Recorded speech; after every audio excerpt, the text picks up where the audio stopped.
다 같이 찬양 드리심으로 주일 오전 예배를 하나님께 올려드리도록 하시겠습니다.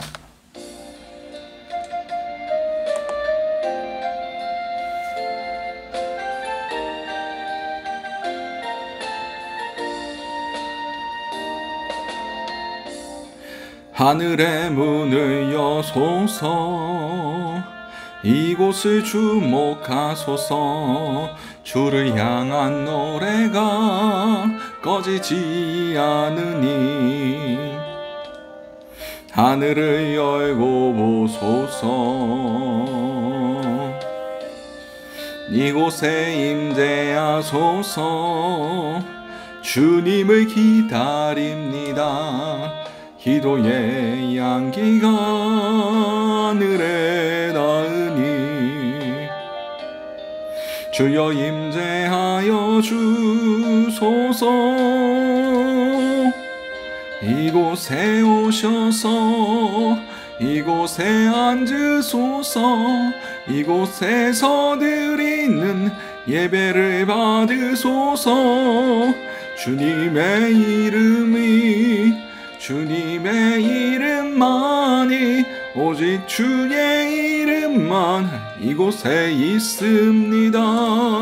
이곳에 오셔서 이곳에 앉으소서. 이곳에서 드리는 예배를 받으소서. 주님의 이름만이, 오직 주의 이름만 이곳에 있습니다.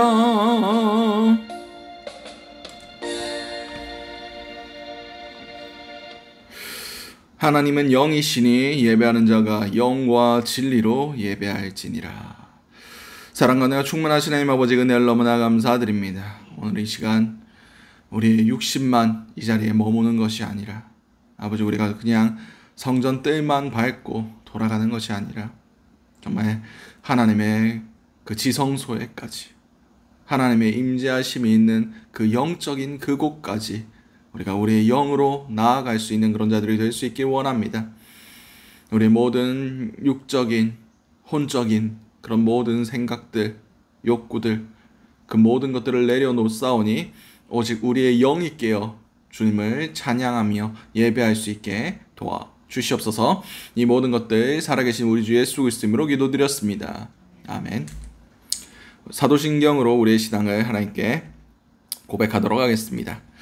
나는 전능하신 아버지 하나님 천지의 창조주를 믿습니다. 그는 그의 유일하신 아들 우리 주 예수 그리스도를 믿습니다.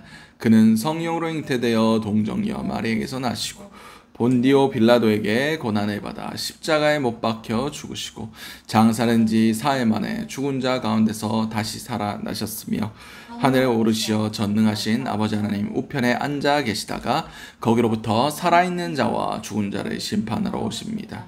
나는 성령을 믿으며 거룩한 공교회와 성도의 교제와 죄를 용서받는 것과 몸의 부활과 영생을 믿습니다. 아멘.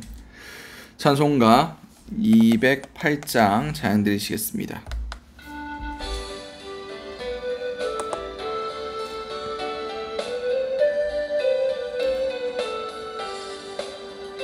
내 주의 나라와 주 계신 성전과 피 흘려 사신 교회를 늘 사랑합니다.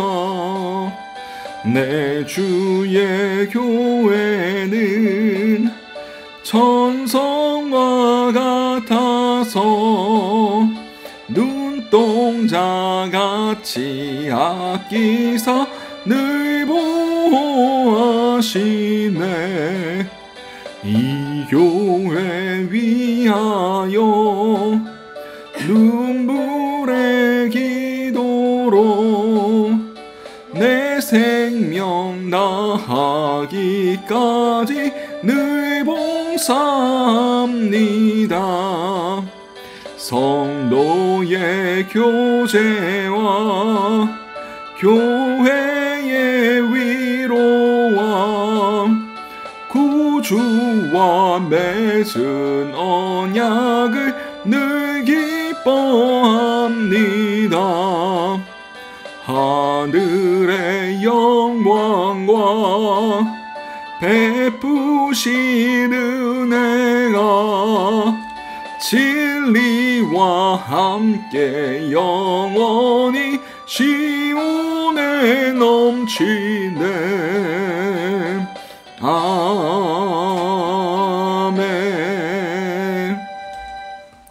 유지은 사모님 우리를 대표해서 기도해 주시겠습니다.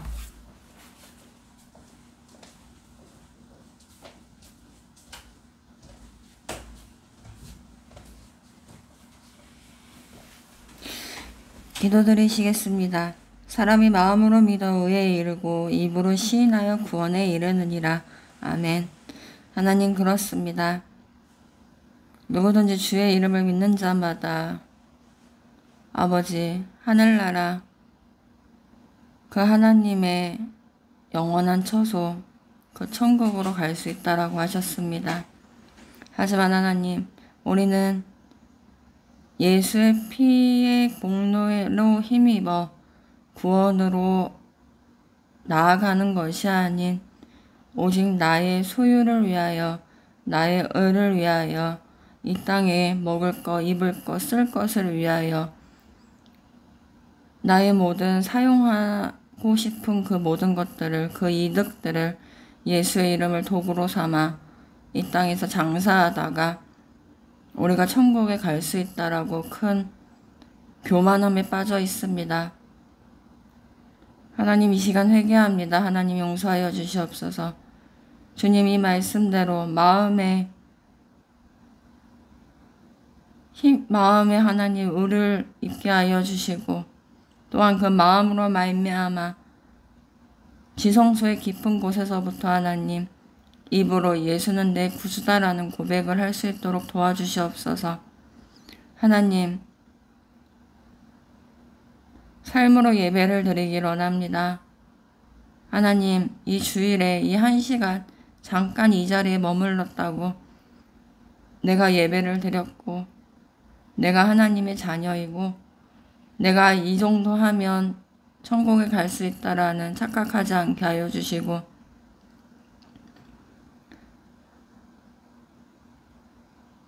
날마다 내 십자가를 지고 나를 부인하며 예수께서 가신 그 좁은 길, 그 십자가 길, 그 참혹한 길, 그 조롱당하는 길, 그 피 흘리신 그 길을 우리가 날마다 엎드려 눈물로 나아가길 원합니다. 하나님, 오늘도 이 예배가 주님이 그 보혈의 피로 값없이 사신 그 예배가 되게 하여 주시고, 하나님께서 이 예배를 귀하게 받으시는 예배가 되길 원합니다. 하나님, 2-3 사람이 모인 곳에 그들 중에 나도 함께 있다라고 말씀하셨사오니, 하나님, 우리가 예수를 초청합니다. 아버지, 이 시간 오셔서 이곳에 좌정하여 주시옵소서. 무엇보다 이곳에 있지 않은 온라인으로 그 삶의 자리에서 주님께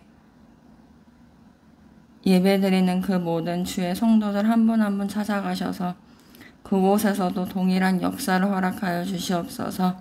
예수님 이름으로 기도드렸습니다. 아멘.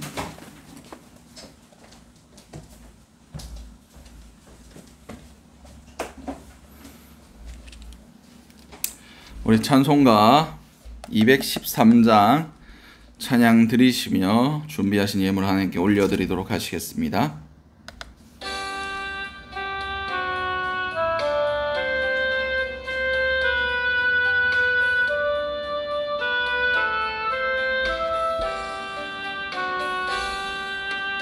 나의 생명 드리니 주여 받아주셔서 세상 살아갈 동안 찬송하게 하소서. 손과 발을 들이니 주여 받아주셔서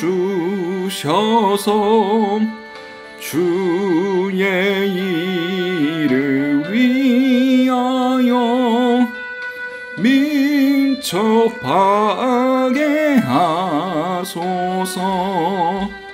나의 음성 들으니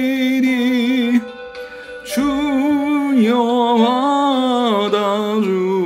받아주셔서 나의 진리 말씀만 전파하게 하소서. 나의 모화 드리니 주여 받아주셔서 하늘나라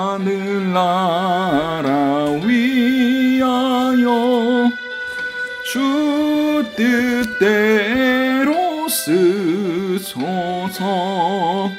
나의 시간 드리니 주여 받아주셔서 평생도록 주 위에 봉사하게 하소서. 아멘.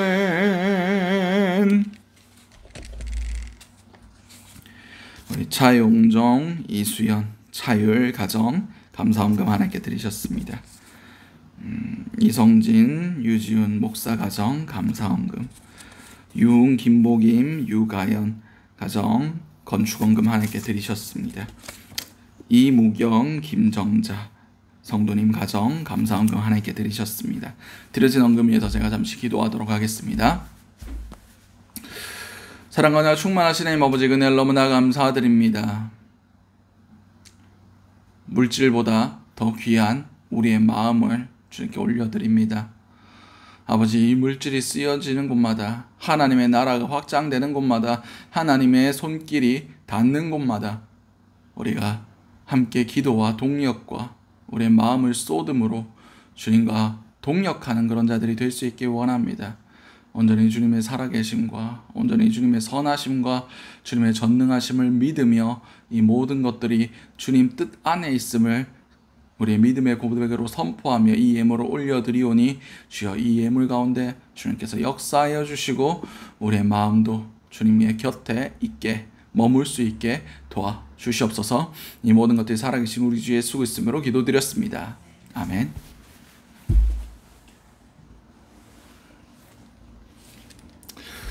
광고 말씀 전해드리도록 하겠습니다. 이제 복날도 지나고 가을이 오고 있습니다.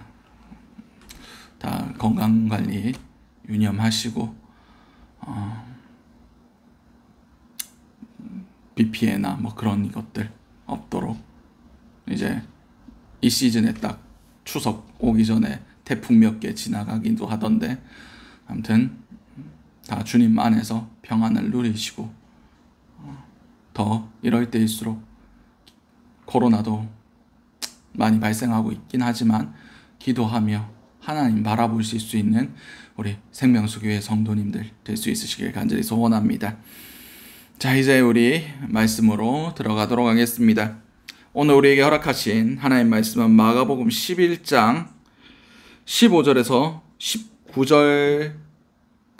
18절까지의 말씀입니다. 마가복음 11장 15절에서 18절까지의 말씀.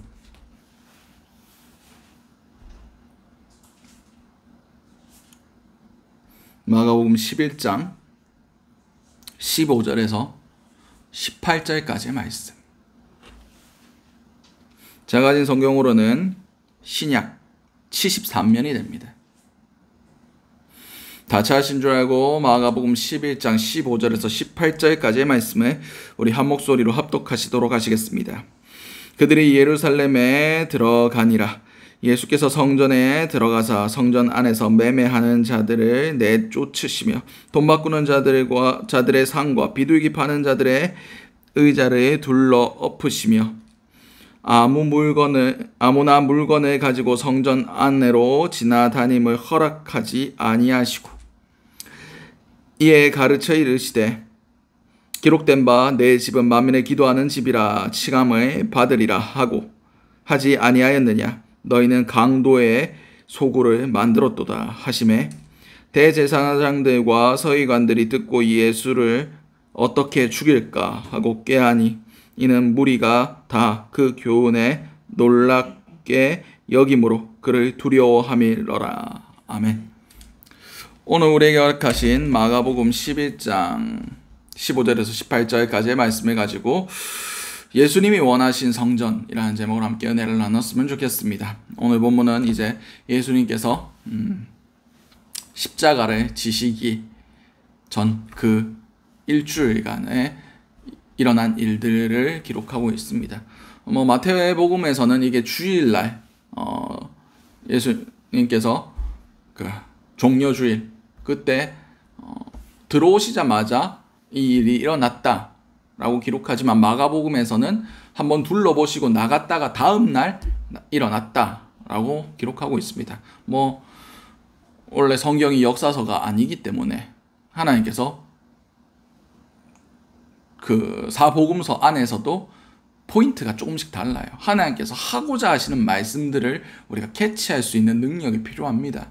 그래서 이게 역사적으로 오류가 있니 없니 이런 걸 따지는 것이 아니라 이 말씀 안에서 주께서 하고 싶어 하시는 말씀들이 무엇인가라는 것을 우리는 봐야 합니다. 예수님께서 이제 예루살렘에 입성하셔가지고 제일 처음 하신 일이 무엇입니까? 무화과 나무에게 가셨어요. 무화과 나무, 성경에 보면 무화과 나무를 저주하신 사건, 그리고 이 성전의 사건, 그리고 무화과 나무가 마른 것을 발견한 사건, 이렇게 샌드위치처럼 중간에 이것이 끼어 있습니다. 다시 말해서 무화과 나무가 마를 수밖에 없었던 이유를 이 성전 정화 사건에서 바라볼 수 있어야 됩니다. 다시 말해서 예수님께서 하실 일, 앞으로 일어날 일이 무화과 나무의 사건에서 상징적으로 보여지고, 그리고 그 일을 행하실 수밖에 없었던 이유를 이 성전 정화 사건에서 우리가 발견할 수 있습니다. 그러면 무화과 나무 사건부터 우리가 한번 봐야 됩니다. 예수님께서 이제 성전에 예루살렘에 들어오셨는데 한 무화과 나무를 발견하십니다. 근데 예수님께서 시장하셨다. 배가 고프셨다. 라고 성경은 기록하고 있어요. 예수님의 참 인간적인 면모를 볼 수가 있죠. 우리처럼 배도 고프시고 졸리면 풍랑이 있는 바다의 그 배 안에서도 쿨쿨 잘 자시는 예수님을 우리는 볼 수가 있습니다. 우리처럼 육신을 가지시고 우리처럼 고통과 피곤함과 그런 배고픔 다 느끼실 수 있는 완전한 하나님이신 동시에 완전한 인간이라는 것을 우리는 알아야 됩니다. 이것이 얼마나 큰 은혜가 됩니까? 우리의 모든 고통을 친히 경험하신, 체휼하셨다. 몸으로 직접 겪으셨다고요. 그분께서 모든 죄를 지고 십자가를 담당하셨다는 것이 하나님이니까 됐지. 하나님이면 그냥 아픈 척 좀 해주고 그러면 되는 거 아니냐 싶겠지만 우리의 완전한 인간인 상태에서 그것을 감당하셨다는 것을 우리는 감사와 감격으로 묵상해 볼 수가 있습니다. 아무튼 예수님께서 이제 시장하셔가지고 무화과 나무에게 갑니다. 근데 분명히 성경 기록하고 있어요. 무화과의 때가 아니었다. 무화과는 성경에서 평화와 번영을 상징합니다. 그리고 또 한 가지 상징이 또 있죠. 예수님께서 뭐라고 말씀하셨습니까? 무화과 나무에 비유해서 배워라. 가지가 무성해지고 그 잎이 연하여지거든 여름이 다가온 것을 알라. 라고 말씀하셨어요. 시기와 때를 상징하는 것, 하나님의 견고하심과 하나님의 명확한 메시지들, 그것을 상징하는 것이 이 무화과 나무라고 볼 수가 있습니다. 예수님께서 때가 아닌데 무화과 나무에게서 뭔가 먹을 거 없나 보고 계셨어요. 처음에 이 성경을 읽었을 때 아무런 사전 지식 없이 아니 없는 데 가서 왜 그것을 찾아놓고 저주를 하시냐 하면서 예수님 성격이 좀 안 좋으신가 이 생각을 했었습니다. 근데 무화과 나무에 대해서 한번 조사를 해보면 왜 그렇게 하실 수밖에 없었는지를 우리는 알 수가 있습니다. 무화과 나무, 예수님께서 지금 6월절 있는 그 주에 들어가셨어요. 그러면 3월 말에서 4월 초쯤 됩니다. 우리가 쓰는 달력으로. 유대인들은 좀 다른 달력을 쓰긴 하지만 그때의 무화과의 상태를 우리는 알아야 돼요. 이때 무화과 나무에는 타크시라고 해서 작은 열매가 맺힙니다. 이것은 본 열매가 맺히기 전에 작은 상품성이 없지만 그냥 단맛도 없대요. 그냥 향만 조금 나는 그런 작은 열매가 상품성 없는, 그렇게 유통되지 않는 그런 열매들이 맺힌답니다. 근데 이것들을 가난한 사람들이나 이방인 나그네들이 이 열매를 먹도록 그냥 내버려 뒀대요. 근데 이 타크시가 4월에서 5월까지, 3월부터 시작해서 4월에서 5월까지 맺혀 있다가 이것이 떨어지고 나서 그 떨어진 자리에서 6주 후에 진짜 무화과, 가을에 수확하는, 우리가 알고 있는, 우리 마트 가면 살 수 있는 그 무화과가 맺힌답니다. 다시 말해서 이 타크시가 없다? 그러면 가을의 수확을 기대할 수 없는 거예요. 타크시가 없는 나무는 그냥 잎만 무성하고 유실수로서 과일이 맺히는 그런 나무로서 아무 의미가 없는 겁니다. 예수님께서 포도나무에 비유해서 말씀하셨지 않습니까? 농부가 아무리 거름을 주고 막 그렇게 해도 열매를 맺지 않는 나무들은 그 도끼로 찍어서 불에 던져버린다고. 다시 말해서 이 무화과는 아무리 놔둬도 올해는 틀렸다는 겁니다. 무화과 나무는 이스라엘의 영적 상태를 상징하고 있었습니다. 하나님께서 번영과 평화를 허락하셨지만 그들이 맺혀야 할 열매를 준비하지 않았다는 거예요. 그들이 무엇을 가지고 있었습니까? 예루살렘이 왜 예루살렘 되었습니까? 거기에 성전이 있었기 때문입니다. 거기에 예배가 있었기 때문입니다. 그리고 이스라엘 민족이 하나님의 말씀을 맡은 자들이었다는 거예요. 분명 그래도 이것은 타크시에 불과합니다.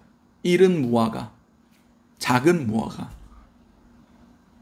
그러나 충분히 이 하나님께서 먼저 주신 것만을 해도 충분한 열매를 맺을 수 있게 하셨어요.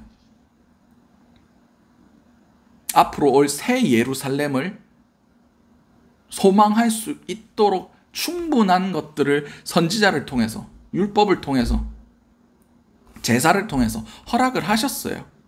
근데 예루살렘이 그것을 감당했습니까? 못했습니까? 감당 못했습니다. 그래서 새로운 열매를 맺을 준비가 하나도 되어 있지 않았어요. 그게 예수님께서 이 무화과 나무를 저주하신 이유입니다.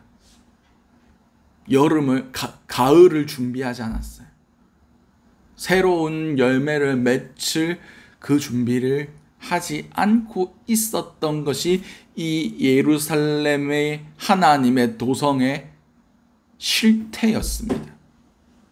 율법으로 상징되는, 구약으로 상징되는 이 거룩한 도성이 그런 영적 상태, 그리고 앞으로 올 하나님의 심판에 대해서 예수님께서 보여주신 거예요. 너희가 지금 가지가 무성하다고 자랑하느냐? 우리 가운데 성전이 있다고 우리가 평화를 얘기하느냐? 예루살렘이 뜻이 무엇입니까? 평화의 도성이에요. 샬롬의 도시가 예루살렘입니다. 다시 말해서 성전이 있으니까 하나님이 우리에게 샬롬을 허락하신다. 이게 그들의 믿음이었어요. 예루살렘 망하지 않는다. 근데 어떻게 됐습니까? 주 70년에 돌 위에 돌 하나도 남김없이 다 무너지게 되었습니다. 이렇게 된 이유를 어디서 발견해야 되느냐? 오늘 성전 정화 사건에서 발견해야 됩니다. 왜 그들이 타크시 그 본 무화과를 맺을 준비를 못하고 있었느냐? 왜 그들이 하나님의 도성으로서 제대로 기능하지 못하고 있었느냐? 바로 이 성전 정화 사건, 예수님께서 원하셨던 성전의 모습과 그들이 실제 예배드리는 그 성전이 너무나 달렸다는 것을 우리는 오늘 본문에서 알 수가 있습니다. 오늘 본문을 한번 보도록 하겠습니다. 그들이 예루살렘에 들어가니라. 예수께서 성전에 들어가사 성전 안에서 매매하는 자들을 내쫓으시며 돈 바꾸는 자들의 상과 비둘기 파는 자들의 의자를 둘러 엎으시며, 이제 예수님께서 성전에 들어가셨습니다. 성전은 크게 세 부분으로 나눠져 있어요. 우리 그냥 성전 하면 들어가자마자 제사 드리는 제단 있고 막 그렇게 생각하시는데 생각보다 성전이 컸습니다. 원래 솔로몬 성전은 바깥들이 있긴 했지만 그냥 공터 같은데 성전만 딱 딸랑 그렇게 서 있었어요. 그리고 옆에 뜰이었지만 그거를 어떻게 바운더리 쳐거나 그렇게 해가지고 이렇게 독립된 건물로 그렇게 세우지는 않았습니다. 근데 헤롯 때에 돼서 이 헤롯이 헤롯 성전을 지으면서 예수님 때도 아직 짓고 있었어요. 완공은 안 돼 있었습니다.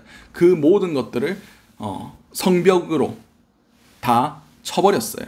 그래서 예루살렘 성전이, 헤롯 성전이 그 이방인의 뜰도 이 성전 안으로 포함이 된 겁니다. 그래서 성전을 어떻게 구분하느냐? 바깥뜰, 그리고 안에 성전, 성소, 그리고 지성소, 이렇게 세 가지로 분류를 했습니다. 얘들도 그렇게 막 나가진 않았어요. 성소 안에서 사고 팔고 하지 않았습니다. 이 바깥뜰에서 일어난 사건들이에요. 이 바깥뜰을 우리는 이방인의 뜰이다 라고 얘기했습니다. 이 이방인의 뜰은 보통 개종한 이방인도 여기까지는 들어갈 수 있어요. 그리고 그냥 일반 관광객도 여기까지는 들어갈 수 있습니다. 근데 이제 성소가 시작되는 안뜰, 여인의 뜰, 이런 곳에는 이방인은 절대 출입할 수가 없습니다. 레위인들이 지키고 있어요. 그래서 들어가는 경우에는 죽여버렸습니다. 이 유대교로 개종한 이방인들도 거기까지 못 들어갔어요. 이 이방인들의 뜰에서 일어난 사건입니다.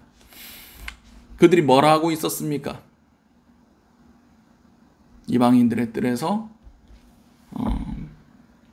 매매하고 있었죠. 장사하고 있었다는 겁니다. 돈 바꾸는 자들과 자들의 상과 비둘기 파는 자들의 의자를 둘러 엎으시며.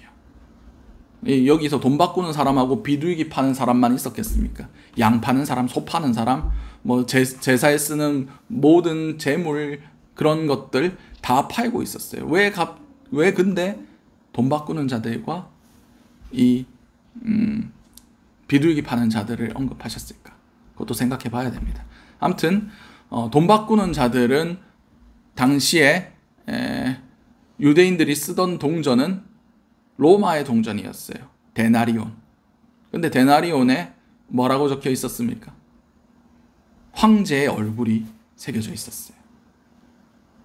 그리고 위대한 신의 아들 카이사르 뭐 이런 글귀들도 앞뒤에 적혀 있었습니다. 그래서 이것이 우상숭배다 하면서 성전세는 세겔, 옛날부터 유대인들이 써오던 동전으로 받았어요. 그래서 1년에 성인 남자들은 반 세겔씩을 내야 된다라고 기록되어 있었고, 예수님께서도 성전세를 내셨어요. 어디에 기록되어 있냐? 바리새인들이 와가지고 너희 선생님은 성전세 안 내시냐?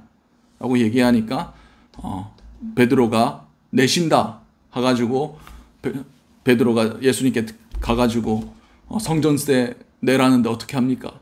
하니까 네가 바다에 낚시하러 가서 한 마리 잡아오면 그 입 열어보면 한 세겔 있을 거다.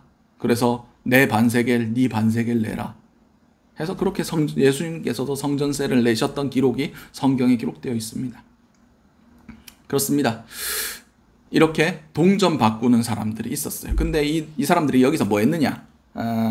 동전을 바꾸면서 수수료를 10% 떼갔습니다. 그리고 많이 떼는 사람은 6분의 1까지 뗐어요. 이것을 떼서 어떻게 했느냐? 이 또 뗀 것에서 일부를 여기서 성전 안에서 매매할 수 있게 해준 대제사장들과 사두개인들에게 바쳤습니다. 그리고 성전에서 쓰는 그런 양들이나 짐승들도 여기서 팔았어요. 근데 말도 안 되는 가격으로 팔았죠. 생각해보면 여러분이 저 제일 끝에 부엘세바 같은 경우, 단 같은 경우 여기까지 올라오려면 집에서 분명히 흠없고 점없는 걸 데리고 왔다고 하더라도 긴 여행길에 걔가 어떻게 될지 어떻게 합니까? 그래서 돈을 들고 와가지고 여기서 사는 게 훨씬 편했을 수도 있어요. 근데 중요한 게 무엇입니까? 지금 성전 안에서 자신들의 욕망을 채우고 있었다는 거예요. 성전 안에서 하나님을 높여야 할 그곳에서 내 목적, 내 욕망, 내가 원하는 것들이 채워지고 있었다는 겁니다. 특별히 비둘기 파는 자들을 왜 언급하셨느냐? 비둘기는 가난한 자들의 예물이었어요. 제일 돈 많은 사람들이 소 바쳤고요. 없는 사람들이 그 다음이 양 바쳤고, 양도 없는 사람들이 제일 돈 없는 사람들, 가난한 사람들이 비둘기를 바쳤습니다. 다시 말해서 그 가난한 사람들의 등도 처먹어서 자기 배를 불리고 있던 그 행태를 예수님께서 지금 보신 거예요.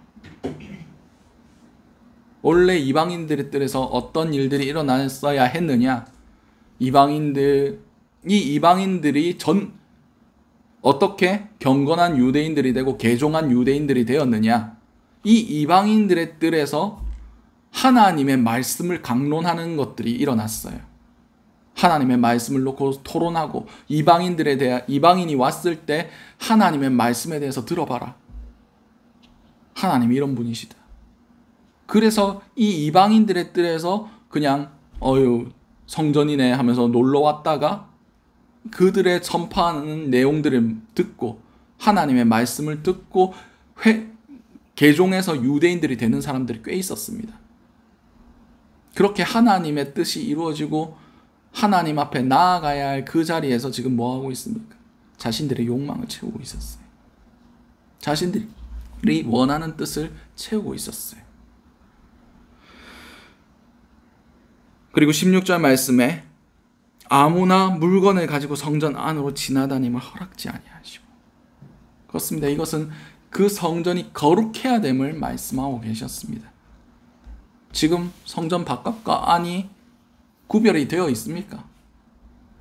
예루살렘 성전 밖으로 나가면 시장이 형성되어 있었습니다.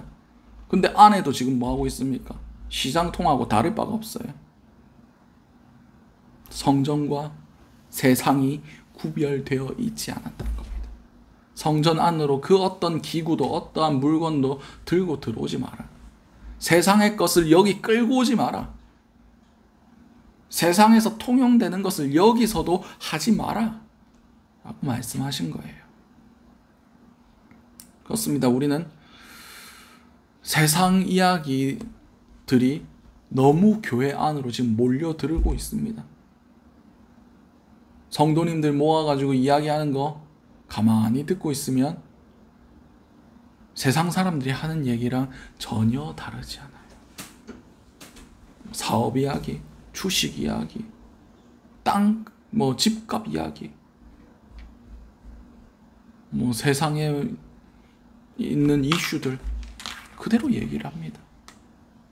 세상의 것들이 너무나 쉽게 우리의 교회 안에, 성전 안에 통용되고 있었다는 것을 예수님께서 지금 지적하고 계시는 겁니다. 그렇습니다. 성전은 성전답게 거룩하게 지켜져야 됩니다. 세상의 것들이 성전 안으로 들어올 수 없게 막아야 돼요. 성전을 방주와 같다라고 얘기를 합니다.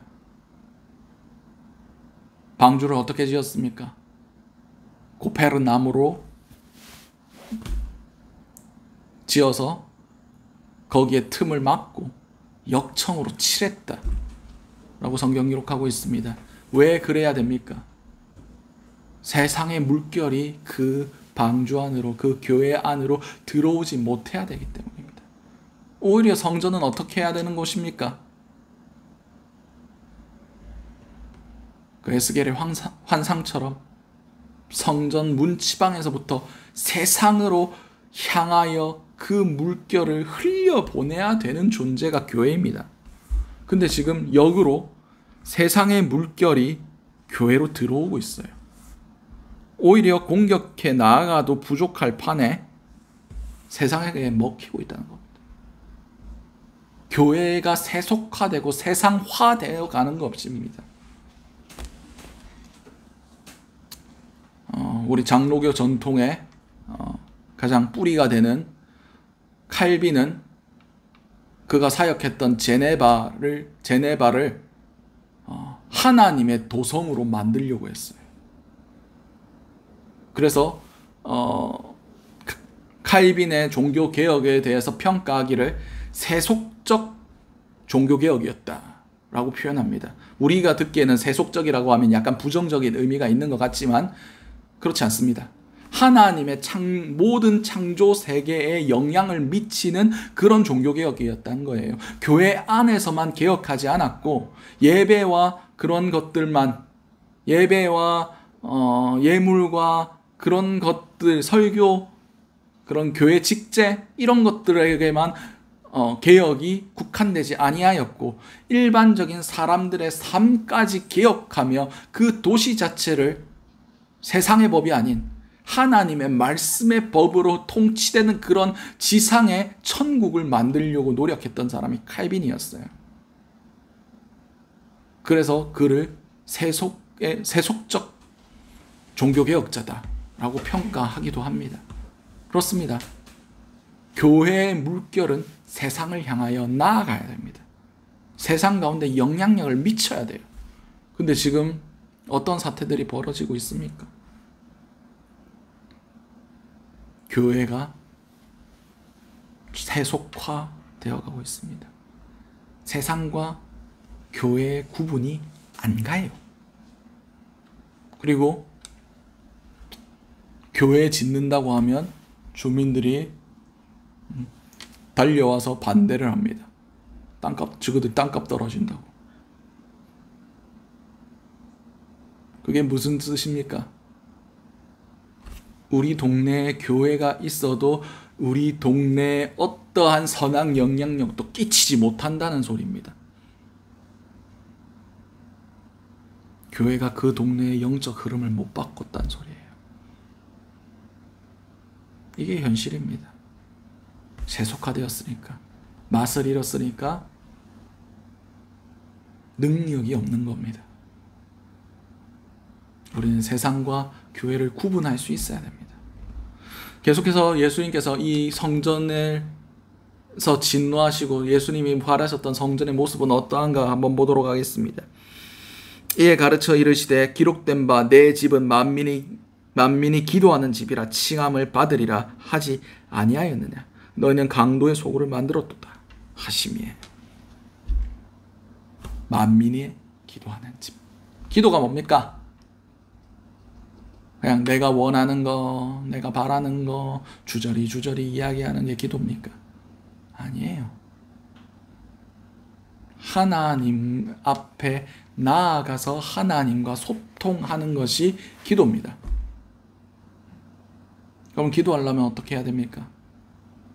하나님을 맞을 준비를 해야죠. 하나님을 맞으려면 어떻게 해야 됩니까? 철저하게 낮아져야 됩니다. 바리새인과 세리의 기도를 예수님께서 예로 드셨습니다. 바리새인은 성전에 나와가지고 하늘을 향해, 원래 기도 자세가 이거였어요. 하늘을 향하여 빳빳하게 고개를 들고 주여 내가 뭐의 11조도 냈습니다. 주여 내가 거룩하게 금식도 하고 뭐도 하고 다 했습니다. 주님 내가 저 더러운 세리와 같지 않음에 감사드립니다. 성경에 진짜 그렇게 기록되어 있어요. 그렇게 기도했어요. 교만에 가득 차서 자신을 높였습니다. 그런데 세리의 기도는 어떻게 기도했습니까? 차마 고개도 들지 못하고 엎드려서 울며 가슴을 치며 나를 불쌍히 여기소서. 누구의 기도가 하나님께 상달되었다? 세리의 기도. 다시 말해서 내 모든 것들을 내려놓고 하나님의 긍휼하심과 하나님의 불쌍히 여기심을 구하는 것이 기도입니다. 하나님의 앞에 나아가야 하는 사람들의 자세가 그러해야 한다는 거예요. 만민이 주님 앞에 엎드리는 장소, 만민이 주님 앞에 자신의 모든 것들을 내려놓고 주님의 긍휼하심으로 주님의 긍휼하심을 구하며 경배하는 장소가 하나님의 집, 성전이 되어야 할 터인데 지금 여기서 뭐 하고 있습니까? 자신의 욕망을 채우고 있죠. 자신의 필요를 채우고 있죠. 자신이 원하는 바를 이루고 있죠.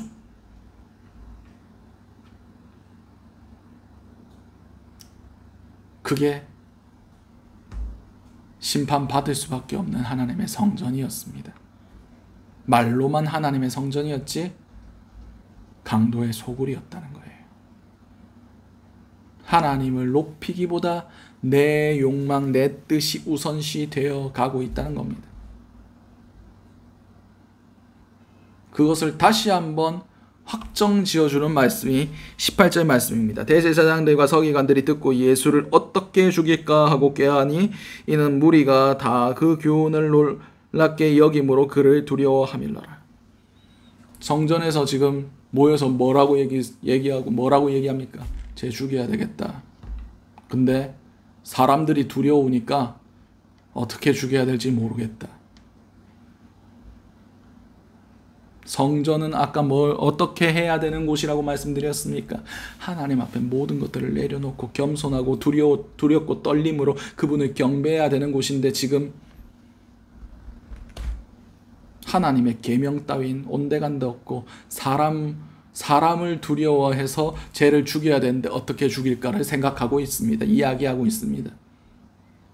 성전이 성전으로서의 기능이 하나도 작동하지 않고 있는 겁니다. 만민의 기도하는 집이 아니라 그냥 형식적으로 예배를 도구로 삼아 운영되고 있는 그냥 기업이었을 뿐이에요. 그냥 장사하는 곳이었어요. 그냥 강도의 소굴이었어요. 그냥 강도면 그냥 칼로 사람 찔러 죽이고 돈만 뺏으면 되지만 영혼을 도둑질하고 있는, 구원의 문을 닫아버리고 이렇게 하면 내가 구원받겠지라고 대충 종교의 영으로 그 영혼들을 도둑질하고 있는 그런 영적인 강도의 소굴이 당시 예루살렘 성전이었습니다. 자, 우리의 삶도 한번 돌아봅시다. 우리의 교회도, 우리의 마음도 한번 돌아봅시다. 여러분도 하나님의 성전입니다. 너희가 하나님의 성전인 것과 하나님의 영이 너희 안에, 하나님의 성령이 너희 안에 거하시는 것은 너희가 알지 못하네. 성정을 더럽히면 심판받는다. 오늘 본문하고 동일한 문맥입니다. 곧 우리가 성전이라고 분명히 말씀하셨어요. 우리는 지금 성전을 통해서 무엇을 얻기를 원하십니까? 위로를 받길 원하고, 복을 받길 원하고, 좀 인정받길 원하고, 하나님을 경배하는 건 어디 있습니까? 예배 왜 드립니까? 예배 안 드리면 하나님 뭐라 하실까봐. 예배 안 드리면 하나님 복 안 주실까봐. 다 내 중심으로 생각합니다. 예배는 뭐 그럴 수도 있겠다. 예배는 하나님을 높이는 행위입니다. 하나님만을 높이는 행위 가운데 다른 그 어떤 것도 들어가서는 안 돼요. 순수하게 주님을 향한 갈망, 주님의 위엄 앞에, 주님의 그 거룩하시고 크고 놀라우심 앞에 온전히 엎드리는 것이 예배입니다. 거기에 내가 복을 받겠다? 내 뜻을 예수님을 통하여 이루어 보겠다? 그래서 세상 부럽지 않게 성공해 보겠다? 그런 마음을 갖는 것 자체가 예배에 하나님 안 계시다는 것을 내 스스로가 고백하는 행위입니다. 내 예배가 아니었고 그냥 종교 행위였다는 것을 말하는 겁니다. 여러분들의 기도 제목 있죠? 바라는 바 있지요? 절간 가서도 빌 수 있는 거는 교회에 가서 빌지 마십시오.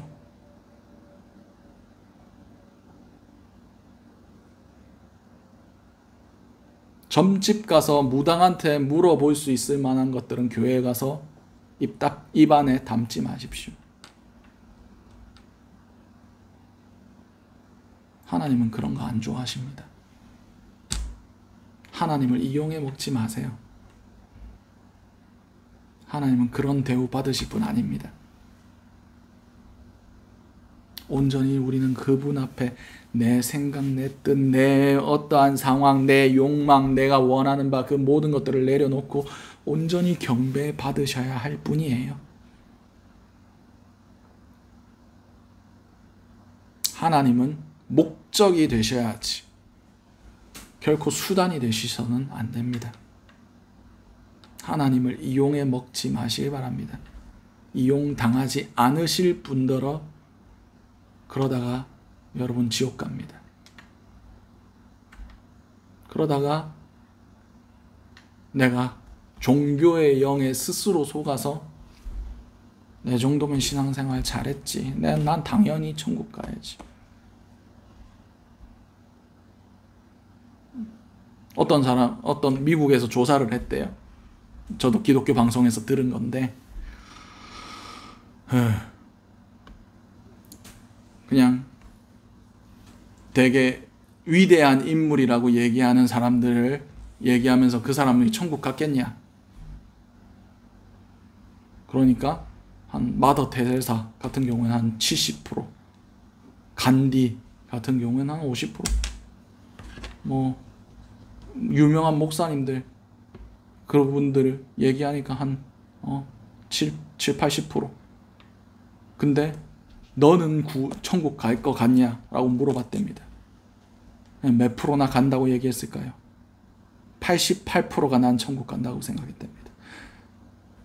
위대한 그런 사역자나 그런 사람들도 천국 못 가는데 자기는 간답니다. 재밌죠? 그 사람들보다 헌신한 것도 아니고 그 사람보다 충성한 것도 아니고 그 사람들보다 하나님께 자기 삶을 드린 것도 아닌데 자기는, 그 사람들은 못 가도 자기는 간답니다. 놀랍지 않습니까? 종교의 용에 속은 거예요.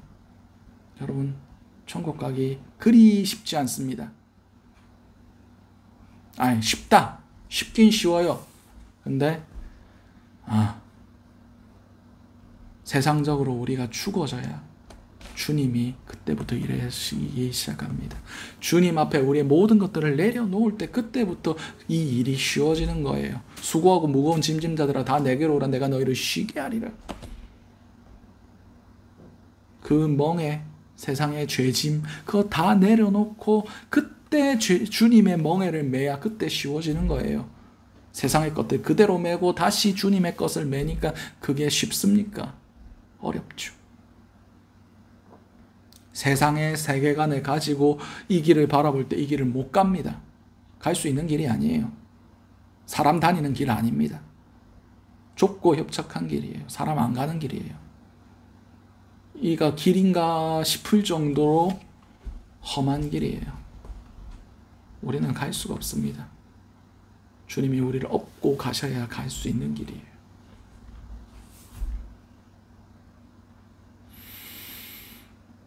우리의 예배, 우리의 마음의 성전, 이것도 그렇습니다. 내 욕망을 내 성전 안에 둘 곳이 없습니다. 내 뜻, 내가 원하는 바, 내가 소망하는 바, 그것 또한 주님께서 내려놓으라 명령하고 계시는 거예요. 예루살렘이 여기서 졌기 때문에, 여기서 방향을 잃어버렸기 때문에, 여기서 재구실을 못했기 때문에 다크씨를 맺지 못했고, 그리고 새로운 가을 무화과를 맺을 자격을 잃어버린 겁니다. 준비가 되어 있지 않으니까. 그냥 건물로서의 성전으로 남아버린 거예요. 우리의 교회가 그러지 않기를 간절히 소망합니다. 여러분의 성전이 그러지 않기를 간절히 소망합니다. 주님만을 예배하는 것, 온전히 주님 앞에 모든 것을 내려놓고 주님의 긍휼하심을 구하며 주님께 나아가는 곳, 그것이 여러분의 교회 그리고 여러분의 삶 되시기를 간절히 소망합니다. 기도하겠습니다. 사랑과 은혜가 충만하신 아버지, 그늘 너무나 감사드립니다. 오늘 주님께서 원하시는 성전에 대해서, 주님께서 원하시는 교회와 주님께서 원하시는 우리 마음속의 성전, 주님을 모신 삶에 대해서 나누게 하심을 너무나 감사드립니다. 주여, 우리의 예배가 바뀌기 원합니다. 우리의 성전이, 우리의 교회가 정말 우리의 삶이 주님 중심으로 주님의 긍휼하심을 간절히 소망하며 주님만을 바라는 것으로 우리가 바뀌어지길 원합니다. 세상의 내 생각, 내 욕망, 내 모든 것들이 이곳 가운데서 정화되게 하시고 떠나가게 하시고 세상의 것들이 우리 마음속에 담기지 않게 하시고 우리 교회 가운데 언급되지 않게 하시고 온전히 주님만이, 주님의 위대하심과 주님의 영광과 주님을 향한 찬양과 주님의 뜻만이 우리의 교회 가운데, 우리의 삶 가운데 부어지며 그 힘과 그 능력으로 세상을 향하여 흘려보낼 수 있는 그런 교회 될 수 있게 도와주시옵소서. 이 모든 것들이 살아계신 우리 주 예수 그리스도 이름으로 기도드렸습니다. 아멘. 이제 축도로 예배 마무리하도록 하겠습니다. 사랑과 은혜가 충만하신 하나님 아버지, 은혜를 너무나 감사드립니다. 오늘 주님의 말씀 나누게 하심을 너무나 감사드립니다. 아버지, 우리가 이것을 들었으므로 끝내는 것이 아니라 들을 게 있는 자들이 되어서 이것을 듣고 행하는 자들이 복이 있다. 하셨으므로 우리가 복 있는 자들이 될 수 있게 도와주시옵소서.